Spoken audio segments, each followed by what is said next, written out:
Neil Armstrong said, look, you know, if I were to go forward and talk about what actually happened, I've been told, Neil Armstrong said this to us, that me, my wife, my children, and my grandchildren would all be killed, that they would take us out somehow, some terrible accident. He says, I'm not going to talk about it. Here is an extract from the original press release. NASA scientists and engineers participating in exploration of Mars and the Moon reported the results of their discoveries at a briefing at the Washington National Press Club on March 21, 1996. It was announced for the first time that man-made structures and objects have been discovered on the Moon. The scientists spoke rather cautiously and evasively about these objects, with the exception of a UFO. They always mentioned that man-made objects are possible and stated the information was still under study and official results would be published later. It was mentioned at the briefing that the Soviet Union used to own some photo materials proving the presence of such activity on the Moon. And although it wasn't identified what kind of activity it was, thousands of photo and video materials from the Apollos and the Clementine space station showed many parts on the lunar surface where this activity and its traces were perfectly evident. The video films and photos made by US astronauts during the Apollo program were demonstrated at the briefing. People were extremely surprised why the materials hadn't been presented to the public earlier. NASA specialists answered, it was difficult to forecast the reaction of people to information that some creatures had been or still are on the Moon. In addition, there were some other reasons to it, which were beyond the control of NASA. Specialist for lunar studies Richard Hoagland says that NASA is still trying to alter photo materials before being published in public catalogs and files. They do some retouching, or are partially refocusing them while copying. Some investigators, Hoagland is among them, suppose that an extraterrestrial race had used the Moon as a terminal station during their activity on the Earth. These suggestions are confirmed by the legends and myths of different nations of our planet. The ruins of lunar cities stretch for many kilometers. Huge domes on massive basements, numerous tunnels, and other constructions cause scientists to reconsider their opinions concerning the Moon. How the Moon appeared and the principles of its revolving around the Earth still pose a significant problem for scientists. Some partially destroyed objects on the lunar surface can't be placed among natural geological formations, as they are of complex organization and geometrical structure. In the upper part of Rima Hadley, not far from where the Apollo 15 had landed, a construction surrounded by a tall, D-shaped wall was discovered. As of now, different artifacts have been found in 44 regions. The NASA Goddard Space Flight Center and the Houston Planetary Institute are investigating the regions. Mysterious, terrace-shaped excavations of rock have been discovered near the Tycho crater.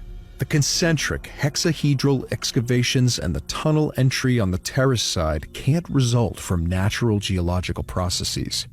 Instead, they look like open-cast mines. A transparent dome raised above the crater edge was discovered near the crater Copernicus. The dome is unusual, as it is glowing white and blue from the inside.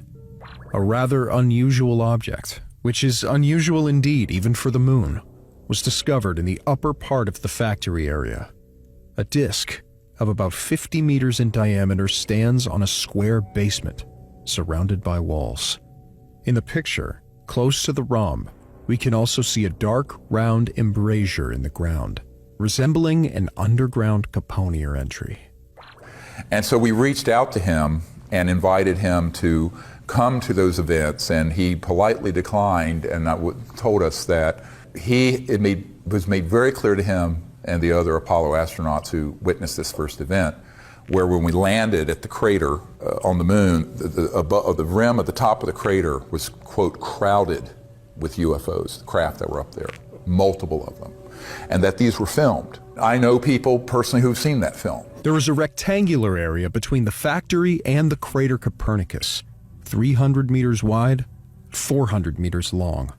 Apollo 10 astronauts took a photo of a 1-mile-long object called Castle, which is at the height of 14 kilometers and casts a distinct shadow on the lunar surface.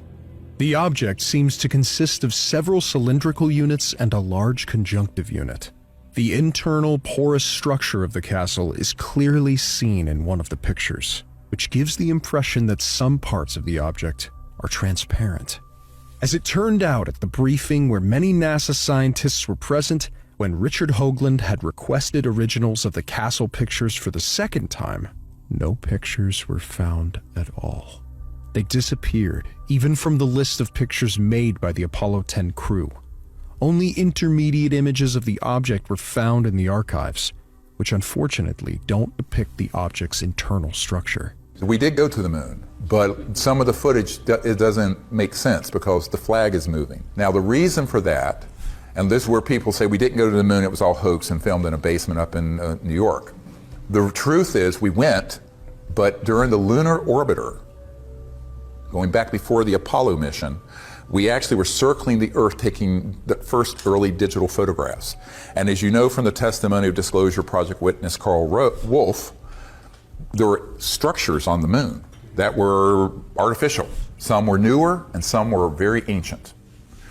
And so they knew the covert programs, and these images were being downloaded to out here at Langley, not the CIA headquarters, Langley Air Force Base, to a compartmented operation run by the National Security Agency that was then sequestered away from the other NASA scientists. But the people running that project, the deep black people in those projects, knew that it was likely we were going to encounter something not of this world or a UFO when we landed. Therefore, they had filmed some footage that they could splice in if something started happening. So during the live transmission, if something started happening, there's a delay that went through this National Security Agency filter, and they could immediately, instantly put in. And that's why there's a couple frames where the American flag is moving. Well, there's no atmosphere on the moon, okay? Which was the one mistake they made in that whole plan. That's the telltale giveaway. When the Apollo 12 crew landed on the lunar surface, they saw that the landing was observed by a half-transparent pyramidal object. It was hovering just several meters above the lunar surface and shimmered with all the rainbow colors against the black sky. In 1969, when the film about astronauts traveling to the Sea of Storms was demonstrated, the astronauts saw the strange objects once again, which were later called striped glasses. NASA finally understood what consequences such kind of control could bring. Astronaut Mitchell answered the question about his feelings after his successful return. "My neck still aches as I had to constantly turn my head around because we felt we were not alone there. We had no choice but to pray." Johnston, who worked at the Houston Space Center and studied photos and video materials made during the Apollo program, discussed the artifacts with Richard Hoagland and said that the NASA leadership was awfully annoyed with the significant number of bizarre, to put it mildly, objects on the moon. And so when they stepped out, of course, and we're approaching actually, before they even landed, they saw them. So they were already with this sort of pre-prepared film that looked very, very good, except for this one error. And so Neil Armstrong and Buzz Aldrin know for a fact. Now, Neil Armstrong said, look, if I were to go forward and talk about what actually happened, I've been told, Neil Armstrong said this to us, that my wife, my children, and my grandchildren would all be killed, that they would take us out somehow, some terrible accident. And he says, I'm not going to talk about it. Now, Buzz Aldrin has just basically, he sort of had a nervous breakdown after this and was actually at an Air Force facility. I know a man that was there with him, and he confided that this is also what happened. I also know Buzz Aldrin's sister, who pulled me aside and says, yes, you're absolutely right, that is what happened, but it's not my job to out Buzz Aldrin on this. If he's ready and he's able and allowed, he will speak about it. But you have to understand, enormous pressure was put on these men never to speak about what actually happened. It was even said that piloted flights to the moon might be banned. Investigators are especially interested in ancient structures resembling partially destroyed cities. Photos reveal an astonishingly regular geometry of square and rectangular constructions. They resemble our cities seen from the height of 5 to 8 kilometers. A mission control specialist commented on the pictures. Our guys observed ruins of the lunar cities, transparent pyramids, domes, and God knows what else, which are currently hidden deep inside the NASA safes, and felt like Robinson Crusoe when he suddenly came across prints of bare feet on the sand of the desert island. What do geologists and scientists say after studying the pictures of lunar cities and other anomalous objects? They say that such objects can't be natural formations.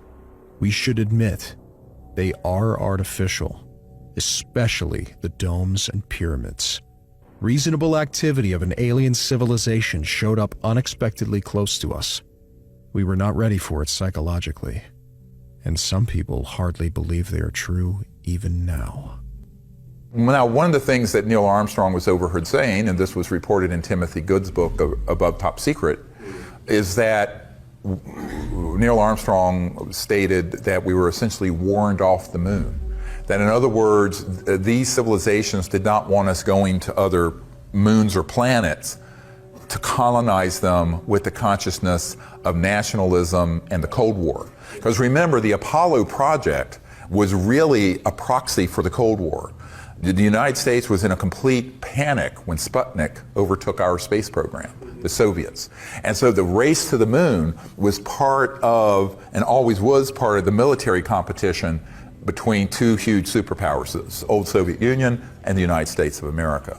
And so when we went there, but we went there not as a peaceful world civilization, but as a competing Cold War effort that were armed with thousands of thermonuclear weapons, hydrogen bombs, pointed at each other.